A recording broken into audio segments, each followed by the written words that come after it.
یا ایھا الذین آمنوا لا تقولوا راعنا وقولوا انظرنا واسمعوا وللکافرین عذاب علیم. تو یہاں پر یہود کی ایک اور شرارت کا ذکر ہے، اور وہ شرارت یہ ہے کہ وہ راعنا کی جگہ وہ رعینا کہہ دیا کرتے تھے. ایک لفظ ہے رعا یرعی مراعات، یہ مراعات کا مصدر ہے، اس کے معنی رعایت کیجیے. ایک آتا ہے چرواہا، چرواہے کے لیے بھی لفظ یہی، چرواہے کا جو ہے وہ بھی اسی طریقے کا لفظ ہے کہ راعن، اس کا بھی کیا ہے. تو وہ لوگ زبان کو تھوڑا سا جھکا کر کے اور زبان کو بدل کر کے کہا کرتے تھے، کہتے تھے ہمارے چرواہے. یہ اس طریقے کا اور دوسرا لفظ وہ کہا کرتے تھے. اس رائنا کے اندر وہ تبدیل کر دیا کرتے تھے اور کوئی اور دوسرا لفظ کہا کرتے تھے. مقصد یہ ہوتا تھا کہ رسول اکرم علیہ السلام کا مذاق، وہ مذاق مقصود تھا ان کا. تو قرآن کریم نے اس لفظ کو ہی ختم کیا اور یہ کہا کہ تم ان کو رائنا مت کہو. یا ایھا الذین آمنوا لا تقولوا رائنا، کہ آپ ان کو یہ مت کہو بلکہ فقولوا انظرنا وقولوا انظرنا، کہ آپ کو کہیے انظرنا، ہماری طرف دیکھیے. یا ایھا الذین آمنوا لا تقولوا رائنا وقولوا انظرنا، اور آپ کہیے کہ ہم کو دیکھیے، آپ کہیے کہ ہم کو دیکھیے. وقولوا انظرنا، اسی کے اوپر ایک بیان ہے، اور وہ بیان یہ ہے کہ آج ایک مسئلہ بہت اہم چل رہا ہے. وہ مسئلہ چل رہا ہے رسول اکرم علیہ الصلوۃ والسلام کی ذات عالی کو لے کر کے جو معاملات چل رہے ہیں. اور یہ معاملات پہلے بھی ہو چکے ہیں، یہ معاملات پہلے بھی ہو چکے ہیں. پہلے بھی کئی مرتبہ ایسا ہو چکا ہے کہ اس میں یہ بات ہوئی ہے، یہ بات اس کے اندر ہوئی ہے کہ انہوں نے رسول اکرم علیہ الصلوۃ والسلام کی ذات عالی کے لیے جو معاملے بنے ہیں وہ سارے بہت پہلے بھی ہو چکے ہیں. اس کے بارے میں قرآن کریم کی کیا توجہ ہے جو قرآن کریم نے توجہ دلائی ہے. تو اس میں پہلے لوگوں کا خیال سمجھ لو. ایک خیال تو یہ ہے کہ بھئی ایسے لوگوں کو بالکل ایک دم سے، یعنی کہ جن لوگوں نے ایسی شرارت کی ہے کہ ان لوگوں کو ایک دم سے یعنی کہ ان کو قتل کیا جائے یا ان کے اوپر ایسی سزا نافذ کی جائے کہ جس کی وجہ سے ان کے جو ہے آگے کا کسی کو ہمت نہ ہو سکے. اور ایک خیال یہ ہے لوگوں کا کہ نہیں، ان چیزوں کی ضرورت نہیں ہے، بلکہ ضرورت اس بات کی ہے کہ اللہ کے رسول علیہ الصلوۃ والسلام کی سیرت کو عام کیا جائے، رسول اکرم علیہ الصلوۃ والسلام کی سیرت کو عام کیا جائے، اور آپ علیہ الصلوۃ والسلام کی جو فرمودات ہیں اور ارشادات ہیں اور جو اخلاقیات ہیں ان سارے ارشادات اور اخلاقیات کو خوب عام کیا جائے. تو اس کے بارے میں یہ دو نظریات ہیں.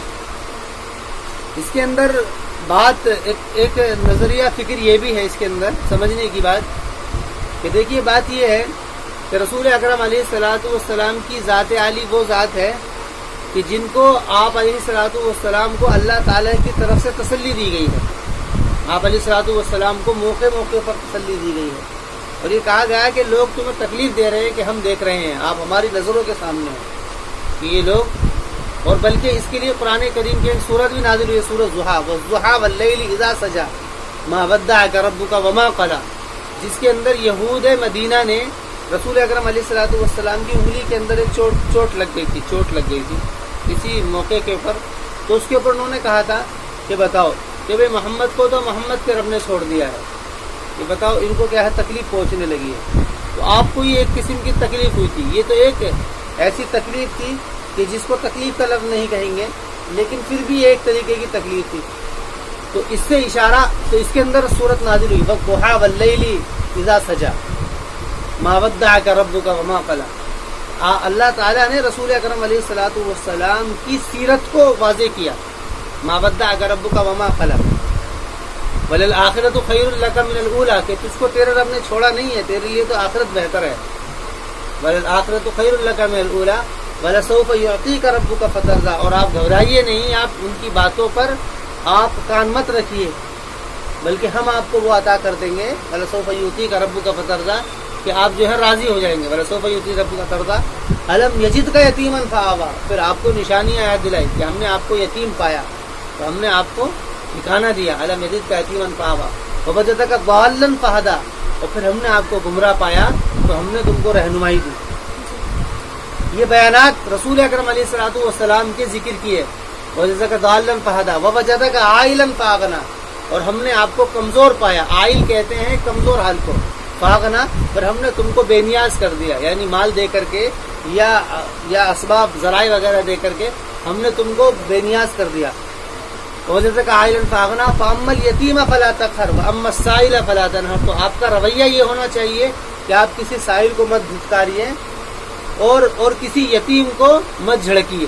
واما الیتیم فلا تقہر واما السائل فلا تنہر واما بنعمت ربک فحدث، اور جو نعمت اللہ تعالیٰ نے آپ کو دی ہے، یعنی وہ اخلاق اور وہ معیارات جو آپ کو دیے ہیں، آپ ان کی شب و شتم کی وجہ سے اور ان کے آپ کے اوپر طنز کسنے کی وجہ سے آپ اس نعمت کا اظہار کیجیے جو نعمت ہم نے آپ کو دی ہے، اور وہ نعمت کیا ہے؟ وہ اخلاق ہیں، وہ اعلیٰ اخلاق ہیں۔ آپ قرآن میں ایک جگہ ہے نون والقلم وما یسطرون ما انت بنعمت ربک بمجنون، کہ آپ اپنے رب کی نعمت سے مجنون نہیں ہیں، آپ اپنے رب کی نعمت سے مجنون نہیں ہیں، آپ پاگل دیوانے نہیں ہیں کہ تم کو چاہے ساری دنیا کہتی رہے لیکن آپ ایسے نہیں ہیں ما انت بنعمت ربک بمجنون وانک لعلی خلق عظیم، بلکہ آپ تو اخلاق کے اعلیٰ معیار کے اوپر ہیں، آپ تو اخلاق کے اعلیٰ معیار کے اوپر ہیں۔ آپ کا جو اخلاقی توازن ہے وہ اس تک کسی کی رسائی نہیں ہو سکتی ہے، آپ کا جو اخلاقی توازن ہے وہ اس تک کسی کی رسائی نہیں ہو سکتی ہے، وہاں تک رسائی کے لیے تو بہت ساری قربانی کی ضرورت ہے۔ وَإِنَّكَ لَعَلَىٰ خُلُقٍ عَظِيمٍ فَسَتُبْصِرُ وَيُبْصِرُونَ، تو یہ لوگ آپ دیکھیے۔ اور دوسری جگہ پر ارشاد ہے کہ اگر آپ وَلَوْ كُنْتَ فَظًّا غَلِيظَ الْقَلْبِ، اگر آپ جو ہے سخت ہوتے، وَلَوْ كُنْتَ فَظًّا غَلِيظَ الْقَلْبِ، اور آپ کا دل سخت ہوتا اور چہرہ آپ کا ترشرو ہوتا، وَلَوْ كُنْتَ فَظًّا غَلِيظَ الْقَلْبِ لَانفَضُّوا مِنْ حَوْلِكَ، تو تمہارے آس پاس کے جو لوگ ہیں یہ سارے چلے جاتے ہیں۔ فَاعْفُ عَنْهُمْ، آپ ان کو معاف کیجیے، وہ جو آپ سے جو باتیں کر رہے ہیں فَاعْفُ عَنْهُمْ، آپ ان سے معاف کیجیے، فَاعْفُ عَنْهُمْ وَاسْتَغْفِرْ لَهُمْ، اور ان کے لیے مغفرت کیجیے، فَاعْفُ عَنْهُمْ وَاسْتَغْفِرْ لَهُمْ وَشَاوِرْهُمْ فِي الْأَمْرِ، اور ان سے مشورہ کیجیے، مشورہ یعنی کہ ان کو ساتھ لے کر کے چلیے، ان کو ساتھ لے کر کے چلیے، آپ ان کو معاف کیجیے، ان سے مشورہ کیجیے اور ان کو درگزر کیجیے، ان کو معاف کیجیے۔ تو یہ نصیحتیں ہیں، یہ معاملے رسول اکرم علیہ السلام کے دور میں بہت سارے ہوئے ہیں، تو رسول اکرم علیہ الصلوۃ والسلام کو ان سارے ارشادات کے ذریعے سے آپ کو اخلاقی اعتبار سے اخلاق کو ابھارنے کی تعلیم دی گئی ہے۔ تو اس موقع پر یا جس موقع پر بھی جیسے بھی حالات ہوں، سب سے پہلی بات تو یہ ہے اس کے اندر کہ اللہ کے رسول علیہ الصلوۃ والسلام کی سیرت کو عام کرنے کی ضرورت ہے۔ یہ ہماری کوتاہی اور کمی ہے کہ ہم لوگوں نے رسول اکرم علیہ السلام کی جو سیرت ہے اس کو ظاہر نہیں کیا ہے، آپ کے فرمودات اور ارشادات کو ہم نے نہیں بولا ہے، جو آپ کی جو نصیحتیں تھیں وہ ہم نے نہیں بولی ہیں، جو آپ کے فرمان تھے اس کے اوپر ہم نے کچھ نہیں بولا ہے، بلکہ ہم یہاں تک ہو گئے ہیں کہ ہمارے اگر کوئی آدمی دعوت کو لے کر کے بھی اٹھتا ہے تو وہ صرف مسلمانوں کے اندر انہی کے ہی ایمان کی فکر ہے، انہی کی اسلام کی فکر ہے، یہ بھی کیا جائے گا، لیکن جو لوگ دوسرے ہیں اگر ان کے اوپر کام کر لیا جاتا اور سیرت کی اگر ان کو توجہ دلا دی جاتی رسول اکرم علیہ السلام کے اخلاق کی، تو یہ حالات نہ ہوتے۔ حالات کب ہوتے ہیں؟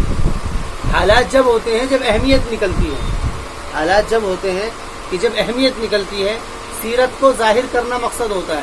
قرآن کریم نے جو ترغیب دی ہے، قرآن کریم نے جو ترغیب دی ہے، یہاں پر بھی قرآن کریم نے یہی بات کہی ہے، یا ایھا الذین آمنوا لا تقولوا رعینا، وہ لفظ ہی ختم کر دیا، یعنی جو اختلاف کی جو وجہ بن رہی تھی، جو اختلاف کی وجہ بن رہی تھی کہ جس کی وجہ سے یہ ہو سکتا تھا کہ اختلاف ہوگا اور آپس میں شدت ہوگی، اس لفظ کو ہی ختم کر دیا۔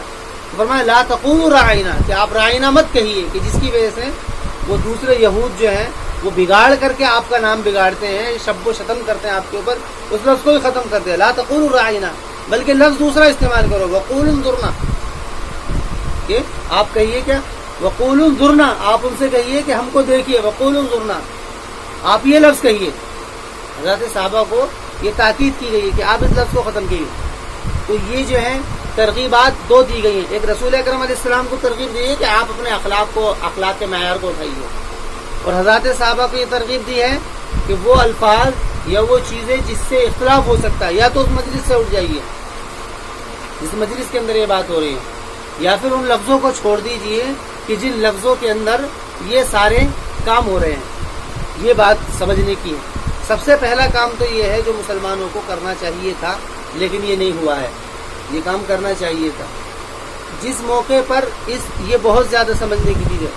دوسری بات یہ ہے, اب دوسری بات اس کے اندر سمجھنے کی یہ ہے کہ جتنا کچھ ہو رہا ہے یہ کسی کے جذبات کو مجروح کر رہا ہے. مسلمانوں کے یا کوئی بھی کسی بھی مذہب کا ماننے والا ہو, اس مذہب کا جو بھی ماننے والا ہوگا اور اس مذہب کے جو پیغامبر ہوں گے یا اس مذہب کے جو رشی ہے, منی ہیں, یا جو ان کے جو مہان پروش ہیں, ان کے بارے میں قرآن کریم نے کیا تائید کی ہے.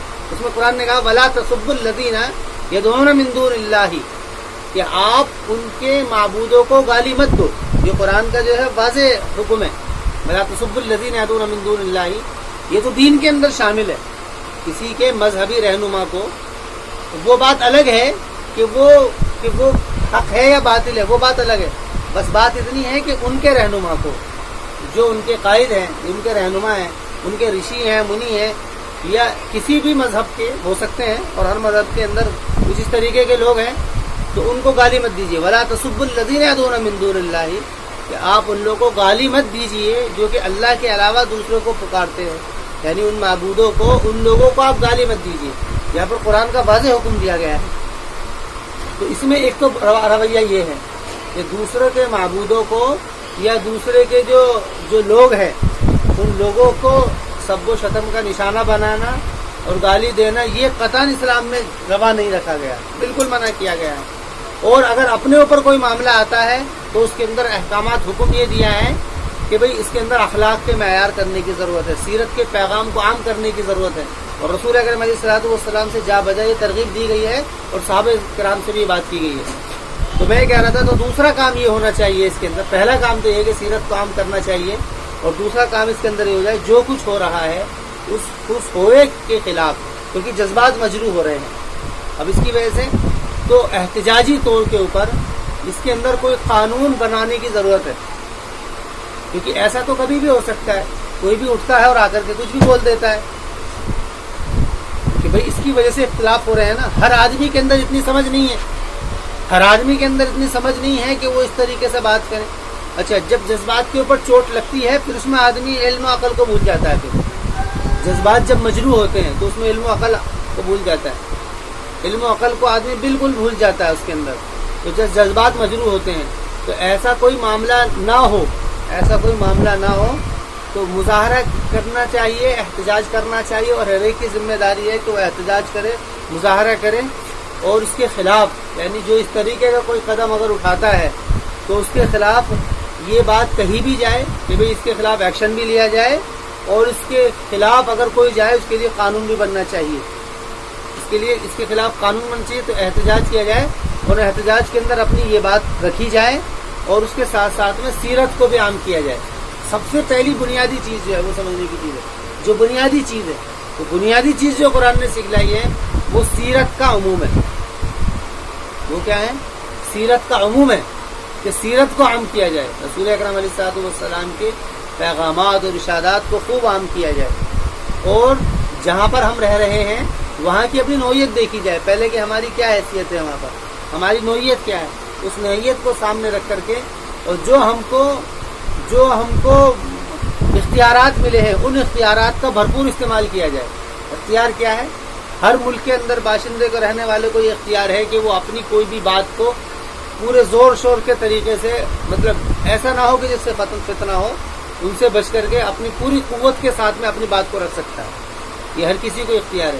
یہ ہندوستان کے اندر بھی اختیار ہے کہ وہ اپنی اس بات کو رکھیں, احتجاج کریں, پرامن احتجاج کریں, اور اس کے خلاف کوئی قانون کی جو ہے پیشکش کی جائے, تاکہ اس کے خلاف کوئی قانون بنے اور پھر آئندہ ایسا کوئی معاملہ نہ ہو.